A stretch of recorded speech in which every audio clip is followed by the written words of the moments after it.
A terminar la serie que empezamos en diciembre. Se nos vinieron muchas actividades y dejamos a la mitad la serie. Vimos su gloria.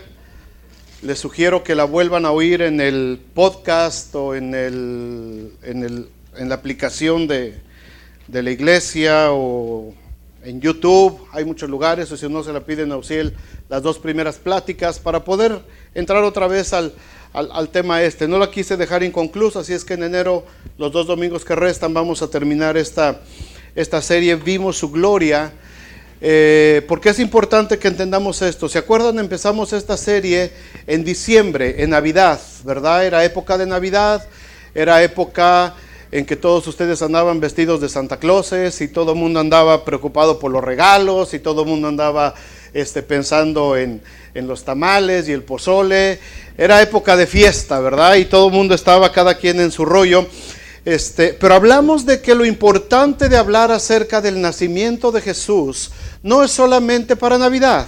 La obra que el Señor vino a hacer, el ministerio que Cristo vino a desarrollar por nosotros, no se limita solamente a la Navidad. Y empezamos a hablar de este versículo del Evangelio de Juan, donde dice que vimos su gloria, gloria como del unigénito del Padre, lleno de gracia y de verdad. Y dijimos que esa gracia y esa verdad era el perdón de Dios para nosotros y eran todas las verdades y las enseñanzas que el Señor nos ha dado. Entonces, la gente en el tiempo de Navidad que acabamos de pasar recientemente, usa mucho ese tiempo como pretexto para festejar, ¿verdad? Y solamente es festejar por festejar y muchas veces ni se acuerdan del festejado, del principal festejado que es Jesucristo. Entonces, mucha gente que empieza solamente a usar ese tiempo para fiestas, para cotorreo, para destramparse. Pero nosotros tenemos que entender que el tiempo de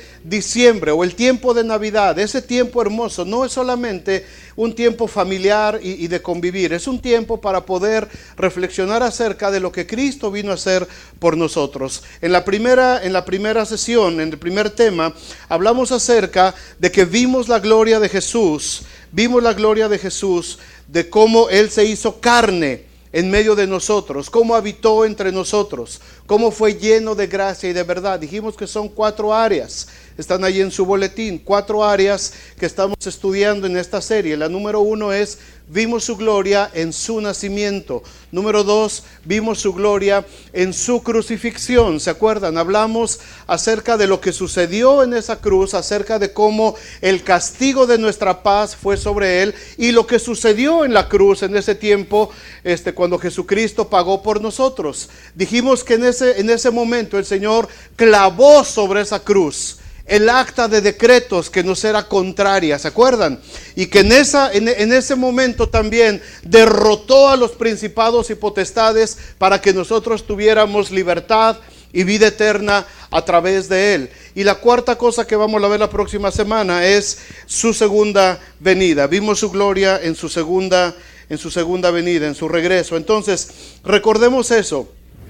El castigo de nuestra paz fue sobre Él. Él fue castigado por nosotros. Cuando hablamos de paz, dijimos que no se trata solamente de ausencia de guerra. Cuando hablamos de paz, estamos hablando de que estábamos enemistados con Dios a causa del pecado. Y Jesucristo vino precisamente a reconciliarnos en esa cruz. El acta de decretos, que era contraria para nosotros, donde estaba todos nuestros pecados, todos nuestros errores, fue clavada ahí en la cruz y el Señor la anuló por completo y ya no hay nada que el enemigo pueda hacer en contra de nosotros. Y la otra cosa que dijimos fue que Él derrotó, exhibió a los principados y potestades, ¿verdad? Muchas de las cosas que suceden, hermanos, en nuestra vida, muchas de las cosas que suceden en nuestra vida, y esta semana tuve la oportunidad con varias personas de comprobar esto. Muchas cosas que suceden en nuestra vida es porque nos quedamos callados con las cosas que están pasando en nosotros, las cosas que estamos viviendo, la forma como el diablo nos quiere agarrar y nosotros por pena, por lo que sea, nos quedamos callados, no lo compartimos, no buscamos ayuda, pensamos que lo podemos resolver, nos los guardamos y en ese momento el diablo empieza a tomar control sobre nuestra vida. Pero cuando nosotros exhibimos, como dice aquí la palabra de Dios en Efesios. Cuando exhibimos lo que el diablo quiere hacer en nuestra vida, cuando lo hablamos, cuando lo compartimos con alguien de confianza y podemos orar juntos, el poder de la mentira y de la oscuridad se neutralizan completamente. El poder de la mentira se neutraliza. Por eso es muy importante lo que dice Santiago: confesaos vuestras ofensas unos a otros para que seáis sanados. Muchas veces estamos batallando con algún área específica en nuestra vida. Estamos batallando con algún temor, estamos batallando con alguna adicción, estamos batallando con alguna situación familiar con nuestros hijos. Y decimos: es que si lo digo, la trampa del diablo, ¿qué van a pensar de mí? Es que si voy y le digo al pastor lo que está sucediendo en mi vida, ¿qué idea va a tener el pastor acerca de mí? Y preferimos quedarnos callados. Y el pecado y la mentira siguen haciendo su efecto destructivo adentro de nosotros. Pero cuando entendemos que Cristo vino a exhibir en esa cruz a los principados y potestades, ellos ya no tienen ninguna autoridad y podemos nosotros ser completamente libres. Pero la historia continúa. No solamente fue el nacimiento, no solamente fue la crucifixión, la historia continúa y vamos a ver ahora tres verdades, tres aspectos de los que vimos su gloria en el momento de la resurrección, porque el Verbo se hizo carne y habitó entre nosotros, dice Juan 1:14, y vimos su gloria como del unigénito del Padre, lleno de gracia y de verdad. Una de esas verdades, hermanos, es que Jesús está hablando acerca de Él mismo y Él mismo está diciendo que iba a resucitar. Él está estableciendo una verdad, diciendo que la misión que Él estaba llevando a cabo no iba a terminar en la muerte de Él, sino que Él iba a resucitar. La paga del pecado es ¿qué? Muerte. ¿Dónde dice eso?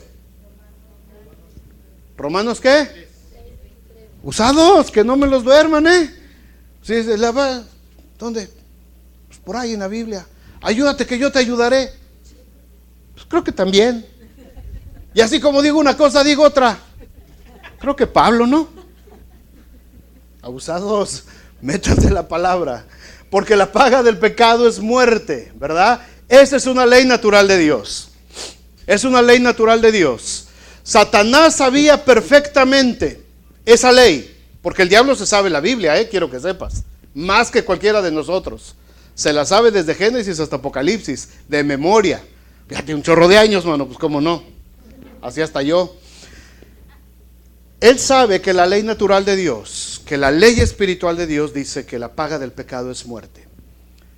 Cuando Dios está haciendo el plan de salvación, cuando Dios está empezando a trazar ese momento especial para la salvación de la humanidad, el diablo estaba muy pendiente. Satanás estaba listo para ver qué cosa iba a hacer Dios, para ver en qué le podía caer y en qué le podía fallar a Dios algo, para entonces Satanás tomar el control y tomar la autoridad que siempre le ha querido arrebatar a Dios. Entonces, cuando Dios dice en su ley natural, la paga del pecado es muerte, Satanás dice, ok, ¿y qué vas a hacer con la gente que está viviendo en pecado? Tiene que morir, porque Dios no se puede negar a sí mismo, ¿están de acuerdo? Dice, tiene que morir la gente que está en pecado, ok, a menos que haya alguien que pague por ellos. Porque de tal manera amó Dios al mundo que dio a su Hijo unigénito, para que todo aquel que en Él cree no se pierda, mas tenga vida eterna. Juan 3:16. Entonces viene Jesús a este mundo y dice Satanás, ya se armó.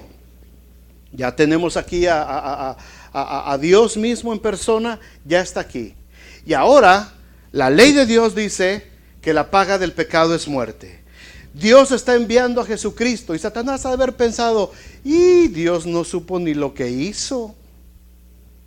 Se le ocurrió mandar a su propio hijo a este mundo sabiendo que su propia ley dice que tiene que morir. Y Satanás dijo, yo me voy a encargar de recordarle a Dios su propia ley. y tiene que morir. Y yo me imagino la escena en el cielo, Satanás delante de Dios. Dios, ya vi que mandaste a Jesucristo. Ahí está. Hay una escena parecida en Job, ¿se acuerdan? Lean Job. Cuando Satanás llega y está platicando con Dios. Me imagino que fue algo así, ¿verdad? Dios, así que mandaste a Jesucristo, ¿verdad? Sí, ya lo vi que anda allá abajo haciendo pues milagros y sanando uno que otro ciego y un que otro cojo se endereza. Está haciendo buen jale allá abajo. Pero Dios, ¿te acuerdas de? Hay un pequeño detalle por ahí. Y Dios, a ver, ¿de qué detalle estamos hablando? Él es el que va a pagar por todos los pecados de la humanidad. ¿Sí? Para eso lo mandé. No quiero ser molesto, Dios, contigo, le dijo Satanás. Pero hay un detalle que se te olvidó. Dios dice, se me olvidó. ¿Qué se me olvidó? Pues hay una ley tuya que tú hiciste. Yo no la hice, dice Satanás. Yo soy el chanclas. Yo no puedo crear ni puedo decir. Te recuerdo lo que tú dijiste. Tú dijiste que la paga del pecado es muerte. Así es que tú estás dispuesto a que tu Hijo Jesucristo que mandaste a la tierra, estás dispuesto a que muera. ¿Sí? Estoy dispuesto a que muera. Para eso lo mandé.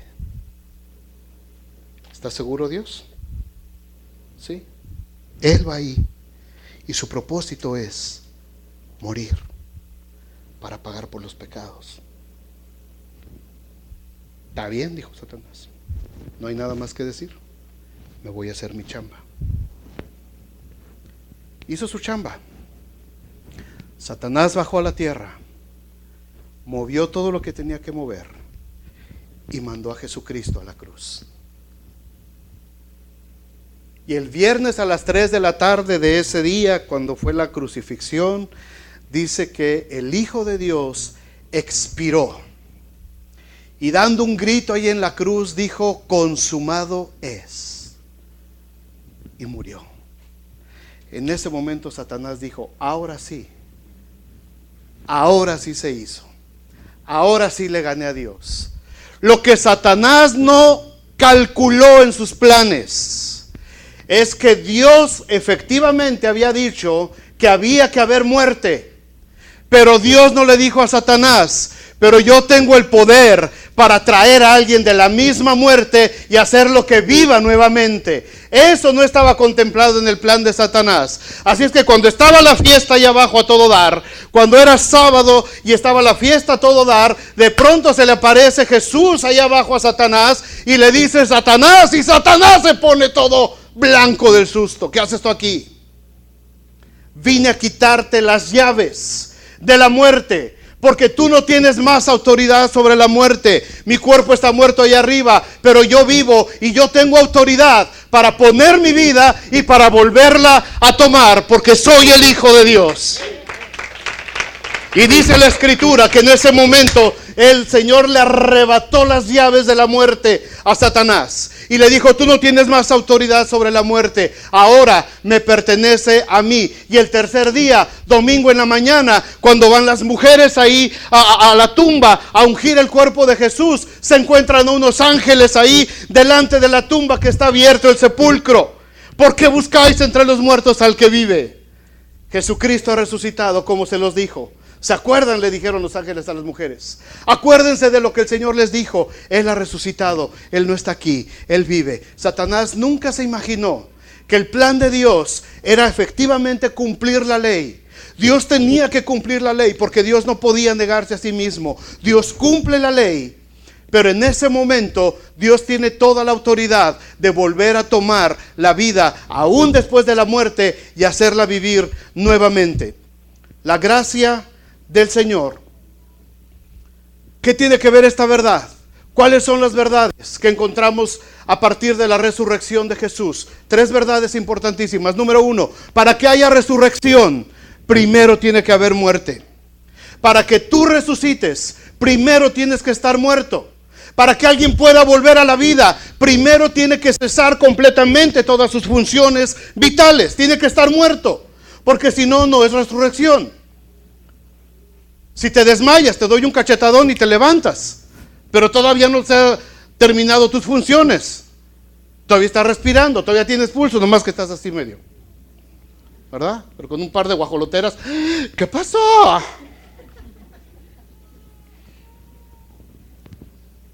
O con un algodoncito de amoníaco, verás si no te paras, pero sí. Pero eso no es resurrección, porque todavía estás vivo. Para que haya resurrección, tiene que haber primero muerte. Muerte. Juan capítulo 11, si traen Biblias. Y si no, júntense con un cristiano. Juan capítulo 11 nos dice que Jesús llegó a la tumba de su amigo Lázaro. ¿Se acuerdan la historia? Ya hemos platicado de esa historia en otras ocasiones. Jesús viene a Betania, donde estaba Lázaro y sus hermanas, Marta y María. Y resulta que Lázaro cayó gravemente enfermo, se murió. Las hermanas de Jesús mandaron llamar a Jesús, pero Jesús tomó un par de días más. Y cuando llegó ya estaba muerto Lázaro, ya estaba en su tumba. Ya tenía 4 días de haber muerto. El versículo 17 de Juan capítulo 11 dice, vino pues Jesús y halló que hacía ya 4 días que Lázaro estaba en el sepulcro. ¿Cuántos días? Ya estaba frío, mano. Ya estaba frío Lázaro.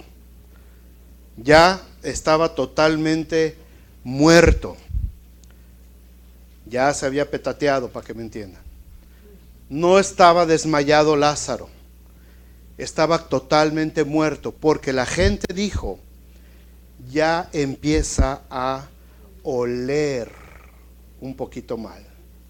Inmediatamente cuando el cuerpo humano termina sus funciones, cuando el cuerpo humano inmediatamente deja de funcionar, en ese momento empieza a cesar todas las funciones del cuerpo y se empiezan a descomponer todas las partes de adentro del cuerpo. Y empieza a haber lo que llamamos o conocemos como corrupción. Empieza a haber corrupción. Entonces, dice que tenía ya 4 días de que había muerto. ¿Pudo haber llegado Jesús antes de que se muriera? Claro que sí. Claro que sí. Pero la verdad que Jesús les quería enseñar a sus discípulos y a nosotros y a la gente que estaba por ahí, era que la gente pudiera ver su gloria como del unigénito del Padre. Y en ese momento les declara una gran verdad en el versículo 25. Le dijo Jesús, yo soy el camino, yo soy la resurrección y la vida. El que cree en mí, aunque esté ¿qué? Aunque esté muerto.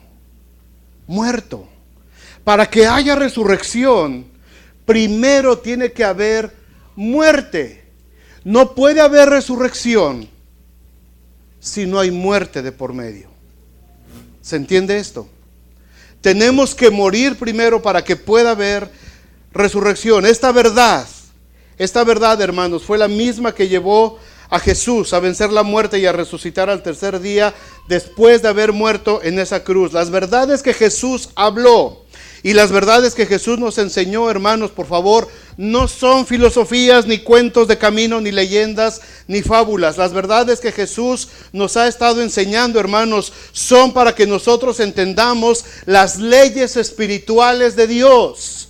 Son leyes espirituales que tenemos que entender. Son leyes espirituales que nosotros tenemos que conocer al pie de la letra. Si queremos participar de la resurrección, cuando Cristo venga, tienes que morir primero. De otra forma, no puede haber resurrección. Muerto al pecado y resucitado para una vida nueva, como lo hacemos cuando bautizamos a las personas, ¿verdad? Cuando les bautizamos, simboliza la muerte, sepultura en medio del agua, de la tina de agua. Estás completamente muerto, sepultado y resucitas a una vida nueva en Cristo. Ese es el simbolismo del bautismo. Y es lo que sucede en nosotros. Primero morimos. Morimos a nuestra forma de ser, morimos a nuestras conductas, morimos a nuestro pecado, morimos a todo aquello que le desagrada a Dios, y entonces estamos listos para poder resucitar a una vida nueva en Cristo Jesús. Segunda verdad, el único que tiene el poder de volver a dar la vida es Dios. El único que tiene el poder de volver a dar vida es Dios. Juan 10:18 dice Jesús respecto de su vida: nadie me la quita, sino que yo de mí mismo la pongo. Tengo poder para ponerla y tengo poder para volverla a tomar. Este mandamiento recibí de mi Padre. El único que tiene poder de volver a dar la vida es Dios. Satanás no lo puede hacer. Satanás no tiene poder, no tiene autoridad para regresar a alguien de la muerte a la vida. Solamente Dios. Jesús dijo claramente que el enemigo vino para robar, matar y destruir. En la esfera de poder y de autoridad de Satanás, a él no le fue dado, hermanos, la autoridad, el poder de volver a dar vida. Satanás no puede crear vida. Satanás no puede dar vida. Tenemos que entender eso. No puede haber vida nueva en el diablo, porque Dios es el único que tiene el poder y la autoridad de crear vida nueva. Él no puede crear algo nuevo a partir de la muerte, Satanás. Solamente Dios. Para el diablo, el final de todas las cosas es la muerte. Por eso él pensaba que llevando a Jesús a la cruz y matándolo ahí se iba a terminar el plan de salvación de Dios. Pero no es así. Satanás piensa que con quitarnos la vida a nosotros, la obra va a terminar, pero no es así. Cada vez que el enemigo quería destruir la obra de Dios, cada vez que la iglesia era perseguida y cada vez que se mataban a más cristianos salían por todos lados. En el segundo siglo, en el siglo II, en el año 275 más o menos, cuando la persecución del Imperio Romano era tan despiadada en contra de los cristianos, era cuando más se estaban reproduciendo los cristianos. Y Satanás quería destruir por completo a toda la iglesia y empezó a matar por todos lados de Asia y por todos lados de Europa y por todos lados del norte de África. Se empezó a destruir a todos los cristianos, y mientras más los destruían, más crecían. Dijo uno de los padres de la iglesia: la sangre de los cristianos es la semilla del evangelio. Mientras más sangre se derramaba, más semilla del evangelio crecía por todos lados. Y esa ha sido la historia de la iglesia en estos 2000 años. En nuestro país, en México, mucha gente perseguida, mucha gente muerta, mucha gente asesinada, cristianos. Pero donde más ha querido el diablo destruir, más ha crecido el evangelio en esos lugares, y más se ha producido avivamiento en esos lugares.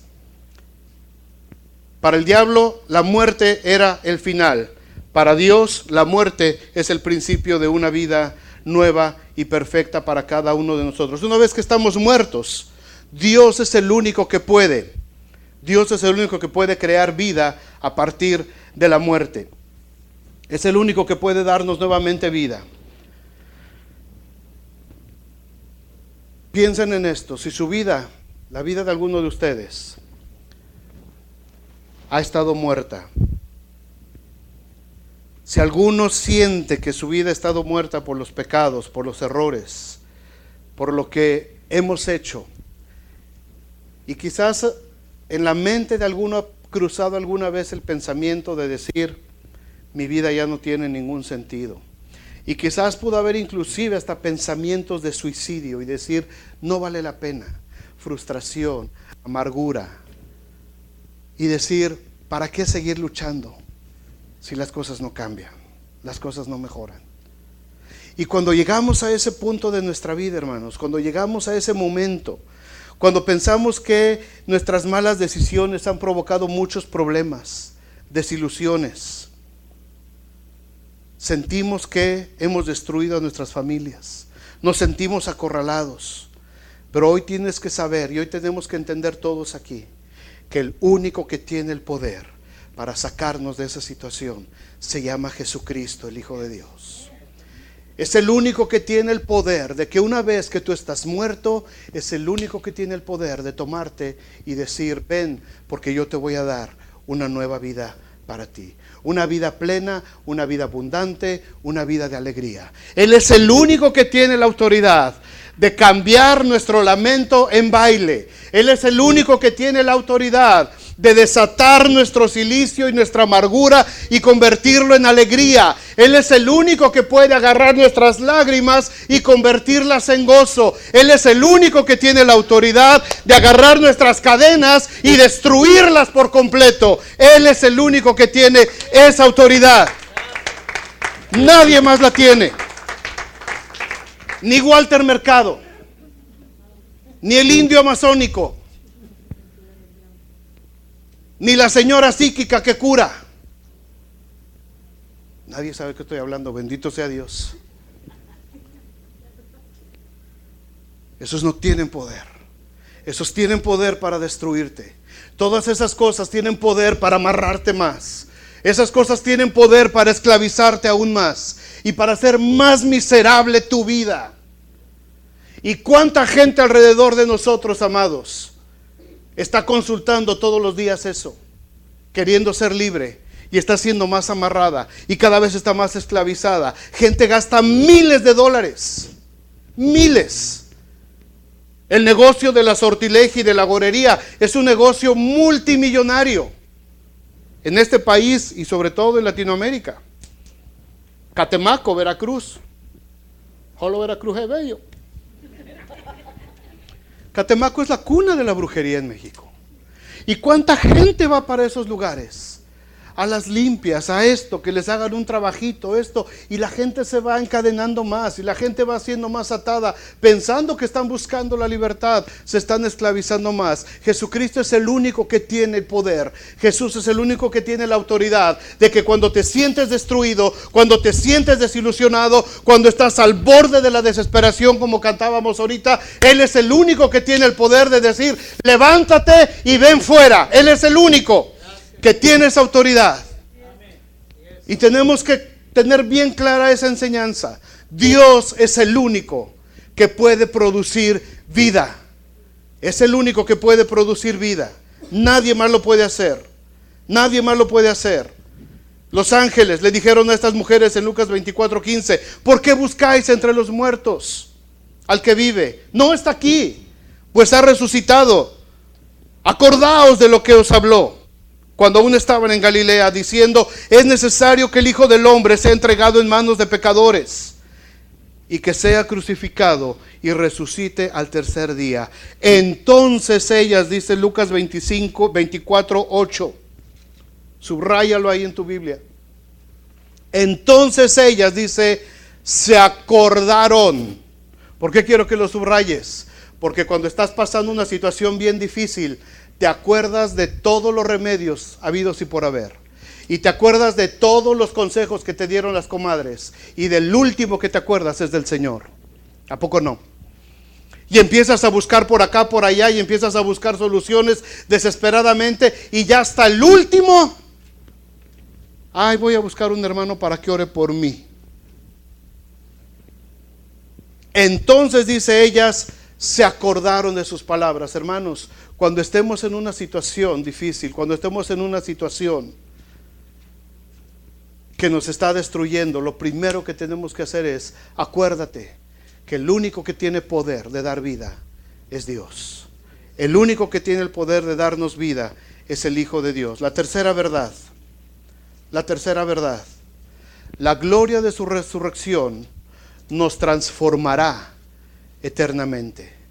La gloria de su resurrección nos transformará eternamente. Primera de Juan 3:2 dice, amados, ahora somos hijos de Dios, y aún no se ha manifestado lo que hemos de ser, pero sabemos que cuando Él se manifieste, seremos semejantes a Él, porque le veremos tal como es. Se los leo otra vez. Amados, ahora somos hijos de Dios, y aún no se ha manifestado lo que hemos de ser. No se ha manifestado lo que hemos de ser. ¿Entienden esto? ¿Qué es lo que vamos a hacer? Todavía no lo sabemos. ¿Cómo vamos a hacer? Todavía no lo sabemos, porque todavía no se manifiesta. Pero sabemos que cuando Él, ¿quién Él? Jesús. Sabemos que cuando Jesús se manifieste, entonces seremos semejantes a Él, porque le veremos tal como es. ¿Cómo es Jesús ahorita? ¿Cómo es Jesús en este momento? Él tiene un cuerpo transformado por el poder de la resurrección. Pablo escribe a los Corintios, allá en 1 Corintios 15, 52, y le dice esta verdad a la iglesia de Corinto. Escuchen bien. He aquí os digo un misterio. No todos dormiremos, pero todos seremos transformados. No todos dormiremos. Dice, pero todos seremos, ¿qué? El poder de la resurrección de Jesucristo nos transforma, nos hace diferentes, nos va a cambiar, nos va a dar una nueva esencia, una nueva personalidad. Seremos transformados, versículo 52, en un momento, dice, en un abrir y cerrar de ojos, a la final trompeta, porque se tocará la trompeta y los muertos serán, ¿qué? Resucitados. ¿Pero cómo van a ser resucitados? Incorruptibles. ¿Entienden esa palabra? Incorruptibles. ¿Qué quiere decir incorruptibles? Han tenido un galón de leche en su refrigerador o fuera del refrigerador, lo dejan afuera, se les olvidó meterlo. Ahorita no, pues ya se congela, pero en tiempo de calorcito. No lo metiste al refri, lo dejaste afuera. Al día siguiente, ¿qué le pasó a la lechecita? Se corrompió, ¿verdad? Se destruyó, se echó a perder. Se convirtió en yogur o en requesón o lo que sea. Pero ya no es leche. Porque vio corrupción. La corrupción es el proceso de descomposición. Cuando se encuentran ustedes un animalito muerto en la calle que ya, y hasta cuando pasas en el carro, como que te llega el olorcito, ¿verdad?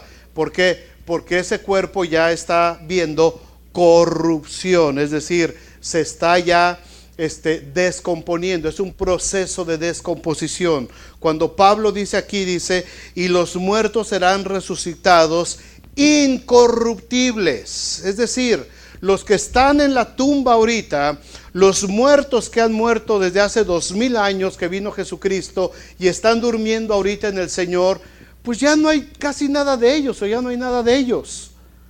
Polvito a lo mejor, ¿verdad? Pero ya no hay nada. Y cuando nosotros, si el Señor no viene antes y nos vamos muriendo, pues igual nos van a poner por ahí y nos vamos a ir haciendo polvito tarde o temprano. Nos vamos a corromper, nos vamos a descomponer. Pero la resurrección dice que vamos a ser resucitados incorruptibles. Es decir, nos va a dar nuevamente un cuerpo, pero ahora a la imagen de Dios. Qué chulada, ¿no?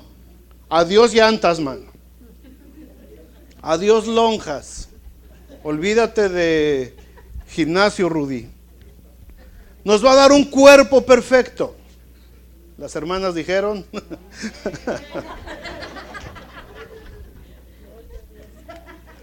Gloria a Dios. Amén, ven Señor Jesús, ¿verdad? No tardes, Señor. Evítame la dieta. Nos va a dar un cuerpo incorruptible, totalmente nuevo. Yo no sé si se va a valer escoger, hermano. ¿Qué cuerpo quieres? Que te quiera el Señor, ¿te imaginas? No, para empezar, pelito. Eso va por adelantado, ¿no? Pero imagínense cuando, no sé, son cosas que no podemos imaginar cómo va a ser. Pero imagínense un cuerpo ya totalmente descompuesto, un cuerpo ya los huesos o pedazos de carne a lo mejor descompuesto, totalmente corrompido por la descomposición. Suena la trompeta de Dios. aparece el Hijo del Hombre ahí arriba en el cielo. Y ese cuerpo todo deshecho, igual que la visión de Ezequiel de los huesos secos, ¿verdad? Ese cuerpo ya todo deshecho, de pronto empieza a llenarse de carne. Los huesos empiezan otra vez a poner en su lugar cada hueso. Las vértebras se empiezan a juntar y de pronto se empiezan a llenar de carne y tendones, y la piel empieza a aparecer, y de pronto los ojos se vuelven a abrir, y de pronto el cuerpo empieza a emerger de esa tumba, de esos 3 metros bajo tierra.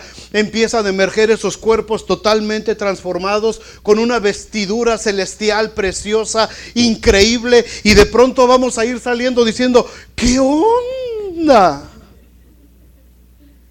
¿Dónde estaba este muñeco? Durmiendo en el Señor, esperando la manifestación de la gloria de Dios, porque el poder de la resurrección de Cristo es el que tiene el poder, hermanos, de transformarnos. Y ese proceso de transformación ya empezó en nuestras vidas. Hemos empezado a transformar, como dice Pablo, nuestro ser interior, ¿verdad? Con el exterior ya no podemos hacer mucho. El exterior, como se quedó, hermanos, por más que le hagamos la lucha. Ya estamos así.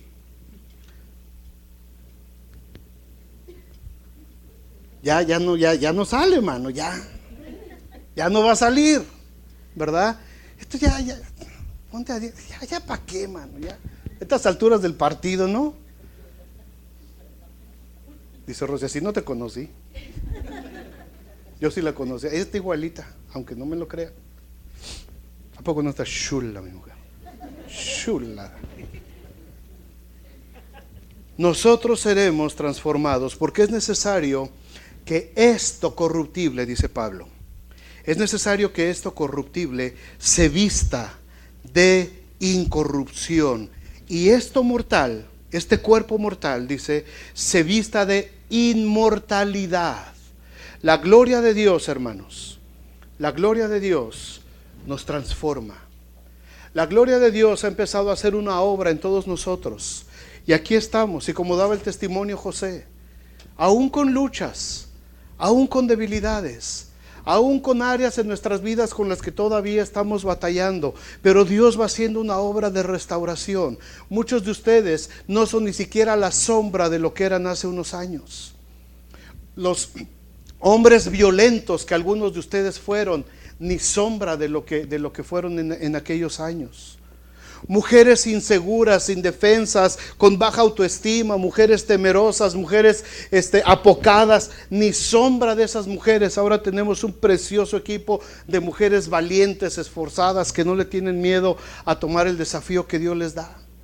¿Por qué? Porque el ser interior se va renovando día a día, y un día, al sonido de la final trompeta, los muertos en Cristo resucitarán primero. Y es necesario que esto corruptible se vista entonces de incorruptibilidad, y que esto mortal se vista de inmortalidad. Y entonces sí, la obra del Señor estará completa, y nuestro hombre interior se va a gozar también en el hombre exterior, y estaremos juntos con el Señor por toda la eternidad. A mí me da mucha alegría eso.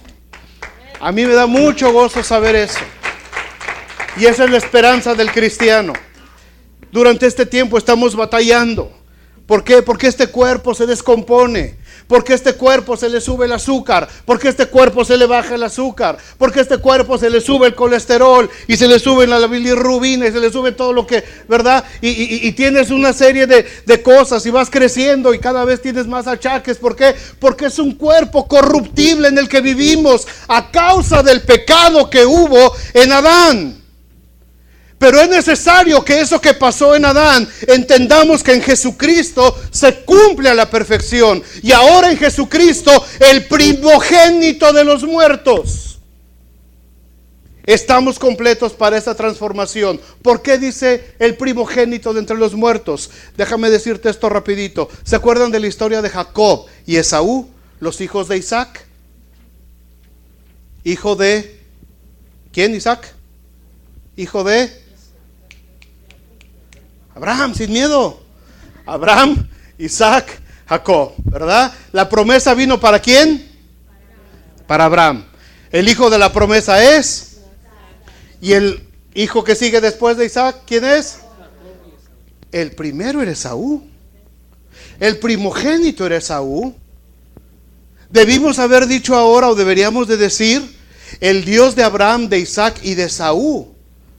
Pero no decimos Abraham, Isaac y Esaú. Decimos Abraham, Isaac y Jacob.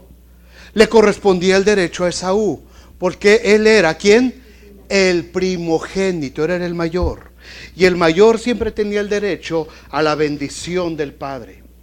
Era el que tenía la bendición del padre. Pero ¿qué sucedió en la historia? ¿Se acuerdan? Traía un hambre el Esaú. Le rugían las tripas. Y que llega a la casa y, ay manito, traigo un hambre, le dijo al Jacob. Te estaba esperando, carnal. ¿Qué hiciste? Unas lentejitas, mano. Tocinito, cilantro. Guisito rojo, mano. Un poquito de carnita de puerco. No, puerco no pueden comer. Un poquito de corderito ahí, ¿verdad? Pancito fresco ahí hecho en el rescoldito ahí en las brasas, ahí abajito. ¿Te avientas un platito, Esaú? Sí, carnalito, sírveme uno. Una condición. Lo que quieras, carnal. Tu primogenitura, tu bendición. La parte que nuestro Padre tiene para ti, para mí. Por las lentejas. Huélelas, carnal. Dale, échame las lentejas y vete a recibir la bendición de papá. Esaú vendió su primogenitura por un guisito, por un menudito, por lo que haya sido. Nosotros vendimos nuestra primogenitura, hermanos, por nuestros pecados, por nuestros delitos. Preferimos hacerle caso al diablo, que nos presentó el pecado en bandeja de plata, y nosotros le dijimos a Satanás: te lo cambio por lo que Dios hizo en mí, te lo cambio por la imagen de Dios en mi vida. Vendimos la primogenitura.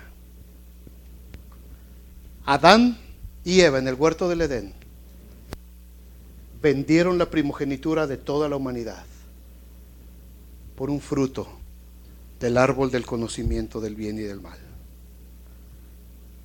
Prefirieron agarrar de Satanás, de la serpiente, esa fruta, comerla, vendiendo la primogenitura de toda la humanidad.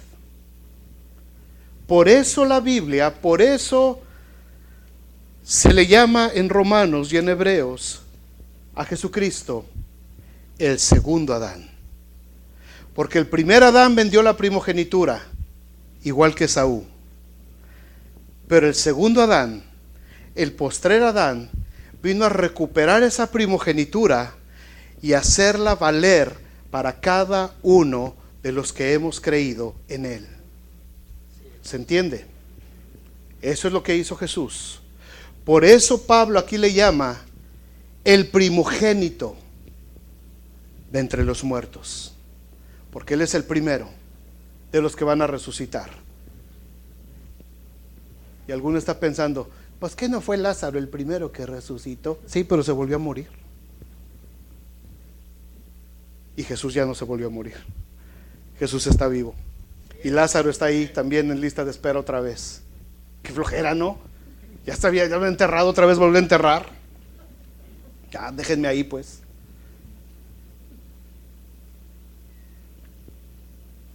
¿Qué tiene que ver con la resurrección de Jesús? Mucho, hermanos. Mucho, mucho. ¿De qué manera hemos visto su gloria? Gloria como del unigénito del Padre, lleno de gracia y de verdad, a través de su resurrección. Lo que dice Colosenses 1:18. Y Él, Jesucristo, Él es la cabeza del cuerpo que es la iglesia.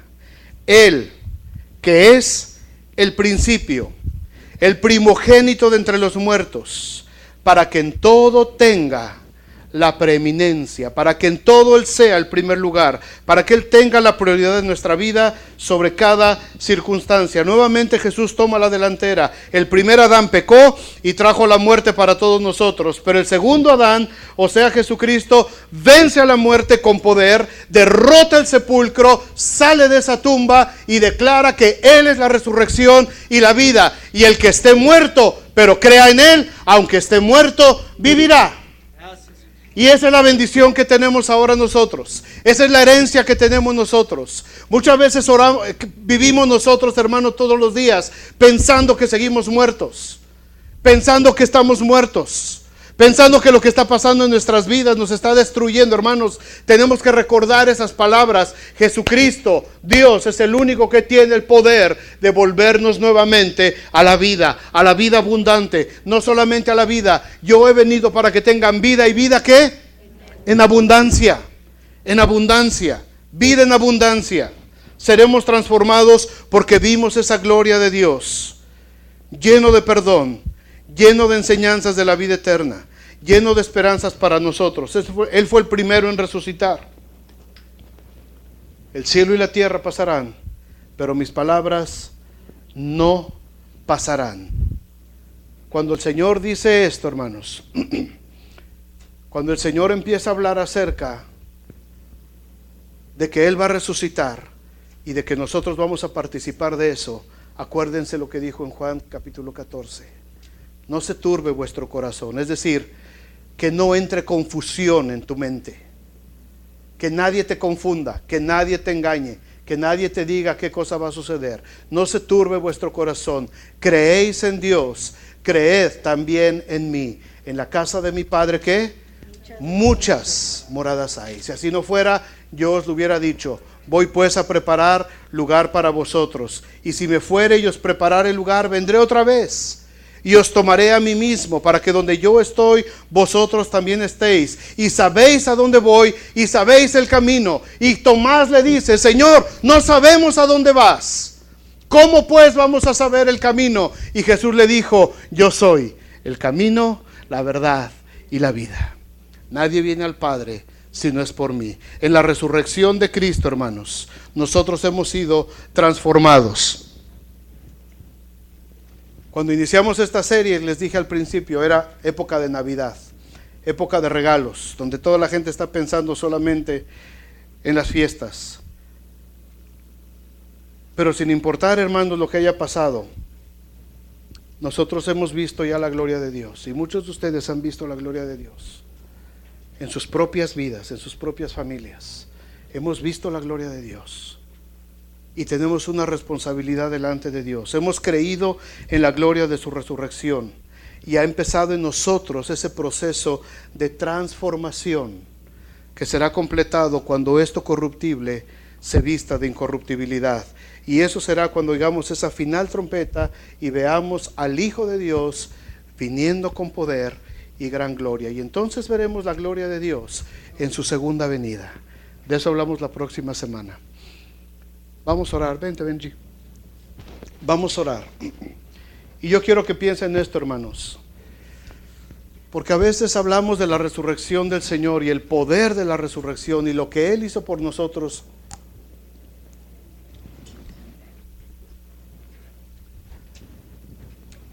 Y se nos hace tan como una fantasía, como algo que a lo mejor ni siquiera nos los creemos. Pero el Señor vive. Cristo vive, hermanos. Así es. Cristo está vivo. Cristo está a la diestra del Padre. Y el Señor está esperando ese glorioso momento en el que nosotros vamos a volver nuevamente a resucitar. Y vamos a participar de ese tiempo hermoso en esa resurrección. Pónganse de pie, por favor. Quiero que oremos y que le demos gracias a Dios.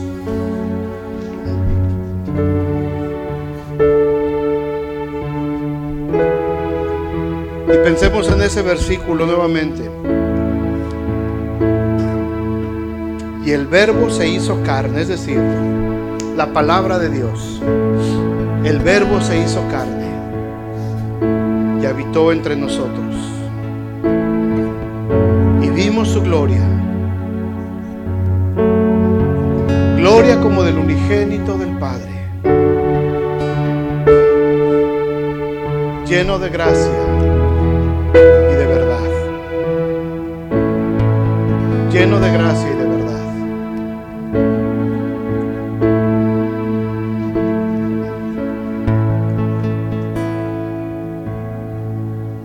¿En qué área de tu vida has podido ver la gloria de Dios? ¿En qué parte de tu vida has podido ver la gloria de Dios?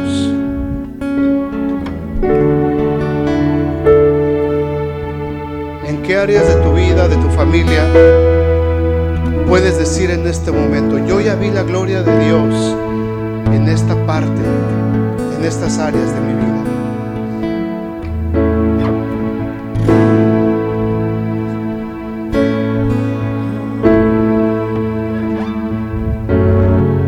Dale gracias a Dios por esas áreas en tu vida.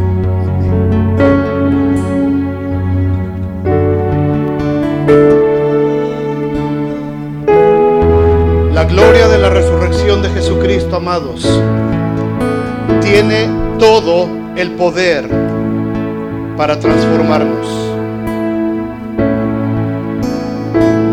Esta es la diferencia del cristianismo. El cristianismo no solamente son palabras de motivación personal, no solamente son frases para hacernos sentir bien, no es una lavada de cerebro. El cristianismo es poder de transformación, como hace rato dijeron, porque no me avergüenzo del evangelio, porque es poder de Dios para salvación a todo aquel que cree. Primeramente y también al griego, y al mexicano, y al centroamericano, y al caribeño, y al europeo, y al africano, y para todo el que cree. Ahora quiero que pienses cuáles son las áreas de tu vida donde necesitas ver la gloria de Dios. En algunas áreas de tu vida ya viste la gloria de Dios, qué bueno. Pero probablemente todavía hay algunas áreas de tu vida donde este poder de la transformación, de la resurrección de Jesucristo, todavía no te alcanza. En tu carácter, en tu conducta, en tus hábitos, en tu relación con tu esposo, con tu esposa, en la comunicación con tus hijos, en la educación de tus hijos, en la disciplina de tus hijos, en tu trabajo. Eres rebelde todavía en el trabajo, te rebelas en contra de los que están en autoridad sobre ti. ¿En qué área de tu vida necesitas todavía ver la gloria de la resurrección de Cristo Jesús? El cristianismo no es para jugar. El cristianismo no es para hacernos sentir bien. El cristianismo no es para que nos las llevemos a todo dar. El cristianismo es una responsabilidad. Es una responsabilidad. El cristianismo tiene una responsabilidad delante de Dios. Y si queremos ser levantados en esa resurrección cuando Cristo aparezca en las nubes, y si queremos ser parte de ese hermoso evento en que esto mortal se va a vestir de inmortalidad, tengo que empezar a restaurar mi ser interior. Tengo que empezar a restaurar lo que hay dentro de mí. Y tiene que haber un cambio completo dentro de mí. Entrega esas áreas de tu vida, por favor, al Señor en este momento. Entrégaselas. No digas: es que no puedo, es que me cuesta trabajo, es que no sé cómo hacer, es que ya lo intenté, es que no funciona, es que ya me dijeron 1000 veces que lo haga y por más que lo hago, no funciona. Entrégaselas al Señor. Dile: Padre, estas son las áreas de mi vida que necesito ver tu gloria, que necesito resucitar. Porque en estas áreas de mi vida, Señor, estoy muerto, estoy muerta, y necesito la vida de Jesucristo en estas áreas específicas de mi vida. Necesito ser resucitado en esas áreas. En mi relación con mi pareja, en mi relación con mis hijos, en mi relación contigo. Necesito, Señor, necesito resucitar. Necesito resucitar. Necesito resucitar. En el nombre de Jesús, en el nombre de Jesús.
Tienes que creer que Dios lo puede hacer. Tienes que creer que el Señor tiene el poder para hacerlo. Sientes que tu carácter está muerto. El Señor tiene el poder para resucitarlo. Para eso vimos su gloria. Para eso se manifestó la gloria de Dios. Para eso vimos su gloria. Para eso el Verbo se hizo carne y habitó entre nosotros. Para eso se mezcló entre nosotros, para que pudiéramos ver su gloria, gloria como del unigénito del Padre, lleno de gracia, lleno de gracia, lleno de perdón, lleno de misericordia, lleno de amor, lleno de comprensión, lleno de bondad, lleno de gracia y de verdad, de enseñanzas, de estatutos, de mandamientos, de leyes,